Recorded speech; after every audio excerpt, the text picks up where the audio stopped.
Today's drink is inspired by somebody who embodies the rags to riches story, whose fame was seemingly beyond measure, and who became both the face of a nation and a cultural icon, but also someone who, beneath the public persona, was a character of depth, purpose, and tragedy. Hi, my name is Gabe Bauer, and this is Top Shelf History, where we combine great stories with great drinks.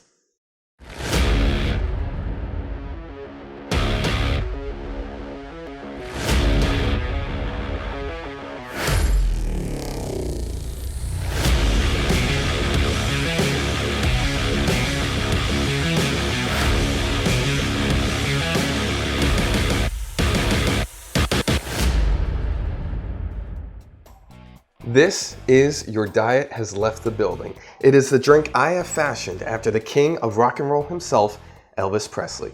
Now, it may look like your standard vanilla milkshake, but inside it has some boozy elements which really take it to a whole new level, and was inspired, believe it or not, by the king's favorite sandwich, peanut butter, banana, and bacon. Yes, bacon. Now, some may ask, why a shake? Well, one, why not? And two, because we're talking about the king of rock and roll, baby! And doesn't the king deserve a drink as flashy, decadent, and indulgent as he appeared to be? I think so. And after all, what could be more stereotypically 50s than Elvis and milkshakes? Just give me some of those roller skates and we'll be transported back to one of those iconic diners, right? But of course, this isn't any ordinary milkshake. No, much like Elvis himself, this drink gains a lot of depth from its ingredients. See, Elvis's public persona, as with many celebrities, is almost a character on its own, born out of necessity to maintain his reputation and satisfy the expectations of millions. But at heart, Elvis was a mama's boy, a poor kid from Tupelo, Mississippi with a big heart who was so bursting with nervous energy that it seemed to explode out in his performances, which became as what we know today as his signature and controversial sensuality. It was on September 9th, 1956, when Elvis made his first appearance on The Ed Sullivan Show, and 82% of America's viewing audience, around 60 million people at the time, tuned in to watch the musical phenomenon's nationally televised performance. His swaying and dancing hips would entice the infatuation of women from across the nation. If you go back and look at the recordings today, you'll actually see that they censored that for being too sexual. You'll hear the women screaming, you'll see Elvis singing and dancing, but only from the chest up. As Elvis continued to explode in popularity, he was able to use his influence to open doors for many others in the social sphere. Perhaps most notably, his music brought black musical styles into the mainstream. As Little Richard would one day say, "I thank God for Elvis Presley. I thank the Lord for sending Elvis to open the door so that I could walk down the road." Black Panther leader Eldridge Cleaver would have the same sentiments as he would say in Soul on Ice. Presley, quote, "dared to do in the light of day what America had been doing in the sneak thief anonymity of night, consorted on a human level with the blacks." And when time came for America to have some serious social change with the passing of the Civil Rights Act in 1964, Elvis was a staunch supporter. When it came to his music, he told a Swedish journalist that all he wanted to be was as good as iconic black artist Arthur Crudup. Now, the base of this drink is a vanilla milkshake. Your standard yet delicious vanilla milkshake consists of about a quarter cup of milk. Probably want to go with higher fat because who wants to go with low fat? That's not fun. None of this is healthy for you anyway. You might as well just go full fat. 1 pint of vanilla ice cream. I scooped out about 4 big scoops from a half gallon. So we're just gonna slide that all in there. Oh, I got that on something. I'm gonna have to wipe that off. 1 second. All right, it's a little liquidy, it's fine. Put that there. And then clean that up. There we go.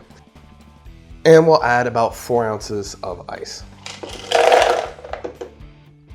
Now, if your milkshake is a little bit too runny, then you can always add more ice or perhaps ice cream, and that way it doesn't dilute and you'll still maintain those flavors.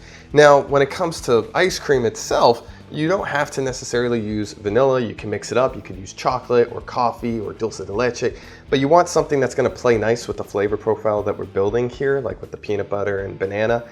So you want to avoid something that's too fruity or too bold because that's going to distract. Now, my machine here has a milkshake setting. If yours doesn't at home, mine goes for about 10 seconds on a low churning speed, then it ramps it up for 15 seconds and then slows it back down to the same churning speed for the last 10 seconds. 35 seconds in total. If your machine has a milkshake setting on it at home, then ignore everything I just said. But we're going to press our button here, and while I do, let's look at some Elvis facts, shall we?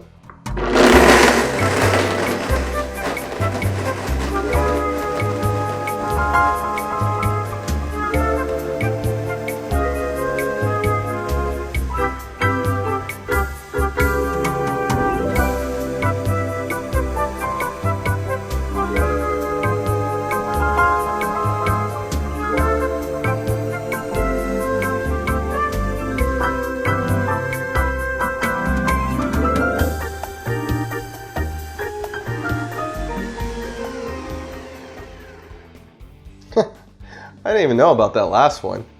Now, that looks pretty good, but I think we should add some of our boozy elements to really take that flavor to the next level, right?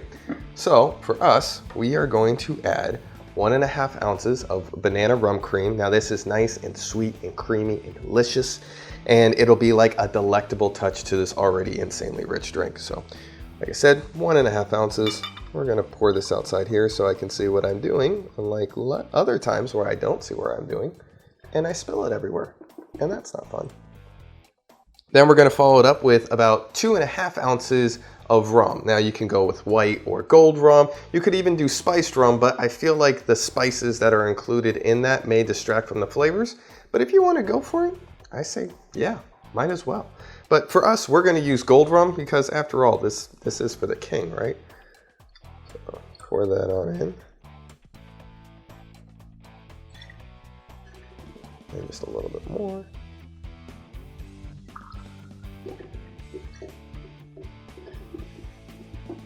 Air bubble in there. And then lastly, to round all the flavors out, we're gonna add some brandy, about 1 ounce. Now, with other brandies, you may find their flavors vary in boldness, perhaps the proof of the alcohol too. It really kind of depends on which brand you use. I'm using Christian Brothers brandy. It's a fairly inexpensive brandy. It's not too bold in its sweetness, and it does a really, really good job of rounding out our sweeter cocktails, especially stuff with a lot of sugar in it. So put in 1 ounce there. Just pour that on in.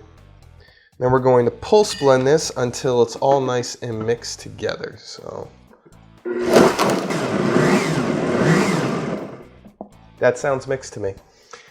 Now I think it's time for us to include the stars of the show. We are going to add 1 whole banana, and I'm going to peel this and then break it up into smaller pieces. That way it will mix a little bit quicker, because I don't want to wait for this drink, and neither do you. Trust me, it's really, really good. We're just gonna break this up into smaller, more manageable sizes here.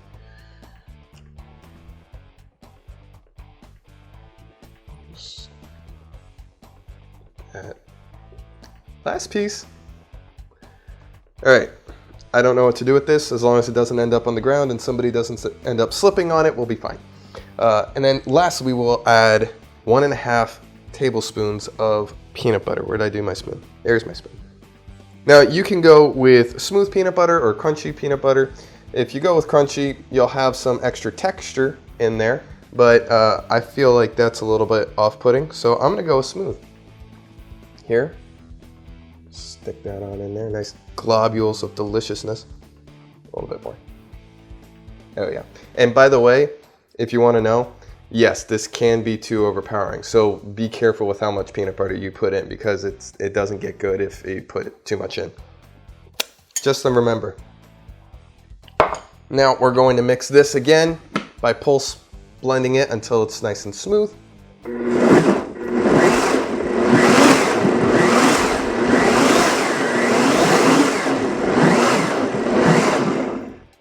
Now that sounds pretty smooth to me, so I think it looks pretty good. But at the same time, I think we're missing something.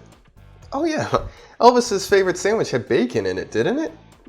Oh yeah, it did. So let's add in our last but very special ingredient, our bacon. Actually, I'm gonna save this bacon for the end. We'll throw in this bacon here.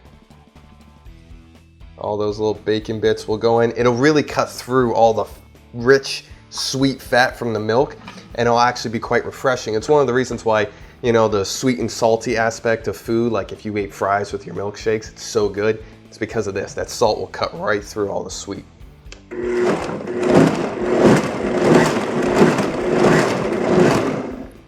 And there you go. I think we're ready to pour this out. Now we gotta bring out our handy dandy milkshake glass, just special for the king here. We're gonna pour out our delicious concoction into it. Oh my gosh. Oh, it looks so good. Now, this looks fantastic on its own anyway, but let's make it really special and top it off right with a little bit of whipped cream.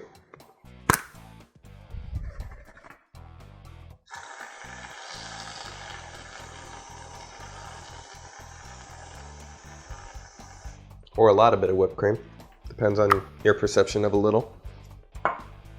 Some extra bacon bits, because you can't go wrong here.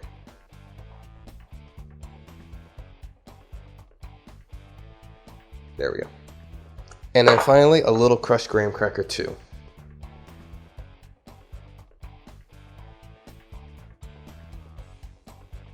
That was a little bit much, but that's okay. That's okay. You know, little, a lot, it's all good. It's fine. You know, make it your own. And because this is a stereotypical milkshake for a 50s type of genre, let's throw in a nice maraschino cherry. But considering that this isn't an ad and this isn't shaving cream, that will only stay there and still look good. Remember that. They lie. Now that looks so good as it is, and I cannot wait to taste it. After all, this is Your Diet Has Left the Building, and I assure you, it certainly has, but it is gonna be so, so worth it. Let's try it.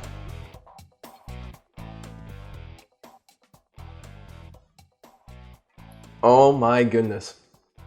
Oh my gosh. It's so good. The vanilla milkshake does a great job as playing as the base for our flavors with the peanut butter and the banana. And then the alcohol comes through too. A lot like pyrotechnics at a concert, you know? It just makes the experience that much more exciting. And then finally, you get those little bits of bacon in there, and along with the graham cracker on top, they just cut through all that richness, and it's really, really quite refreshing. And that sounds like Last Call. So Elvis was one of the biggest artists in the world. I mean, his fandom amassed millions of people, perhaps even billions. People loved him, watched his shows all the time, whether it was on TV or if it was in person. And for somebody to be such a superstar, at least to the level that Elvis was, it was so interesting for me to find out that he never toured outside the United States. Why? Well, it's because his manager, Colonel Parker, had a secret. And that secret was that Colonel Parker wasn't in the United States legally. He was actually a Holland resident, or modern day Netherlands. And if he left the United States to go tour with Elvis, he wouldn't be able to return legally again. Elvis didn't know this, at least nobody knew this in fact, until after Elvis's death, that Colonel Parker wasn't an American. And this cost Elvis a lot of exposure, probably a lot of cool experience, and most likely a lot of money too, in being refined to the United States. But it's not like Colonel Parker had him just lazing about either. Colonel Parker had him doing movies, he had him doing ridiculous amounts of shows, the Las Vegas shows that he had in the later parts of his career. All of them worked out, but it was just crazy to think that Elvis, one of the biggest stars in the world, of all time really, the king of rock and roll himself, never left the United States to tour because he couldn't, because his manager wouldn't let him, because his manager wasn't an American. As big as Elvis was, he could have been bigger.